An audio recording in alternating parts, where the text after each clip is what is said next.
రమ్మని చెప్పారు సార్, ఏదైనా చూద్దాము అని చెప్పేసి రమ్మని చెప్పారు సార్. లెటర్ ఏదైనా అంటే వాళ్ళు 15 lakhs వరకే ఇస్తారంట సార్, ఇంకా ఇవ్వలేదు అని చెప్తున్నారు సార్.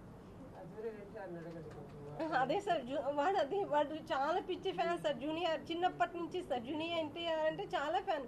వాడికి నాకు లైఫ్లో ఏది కోరిక లేదమ్మా, ఓన్లీ ఒకటే కోరిక, నన్ను 27వ తేదీ వరకు బ్రతికించమ్మా చాలు, ఎలాగైనా బ్రతికించు. డిగ్రీ 2nd year సార్, ఎమ్రాన్స్ కాలేజ్ సార్.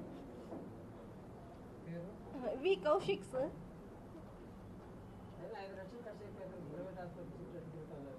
ఏమో తెలుసా, మామూలు ఫీవర్ అని చెప్పి అందుకని అన్ని హాస్పిటల్ తిరిగాం సార్.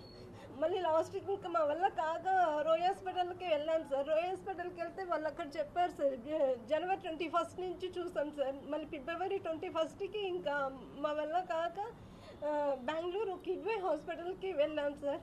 అక్కడ చూసి అన్ని బోన్ మ్యారో అవన్నీ చేసి ఒక 2 weeksకి నడిచాడు. అంటే అబ్బాయి కాళ్ళు చేయులు ఏం పని చేయలేదు సార్. పని చేయని తర్వాత మళ్ళీ 2 weeksకి కొద్దిగా రెడీ అయ్యాను సార్.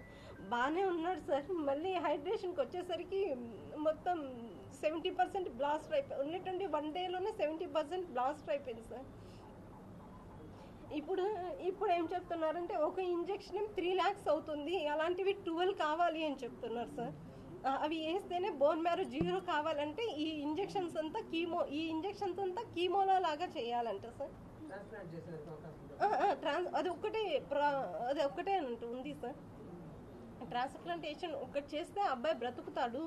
మళ్ళీ అబ్బాయి మొన్న టెస్ట్ చేశారట, D22 అనేది ఒక టెస్ట్ ఉంటుందంట సార్. అది టెస్ట్ చేశారు, అంటే ఈ అబ్బాయికి బోన్ మ్యారో చేస్తే కానీ బ్రతకడా అని చెప్పేసి అది టెస్ట్ చేశారు సార్. అది పాజిటివ్ వచ్చింది.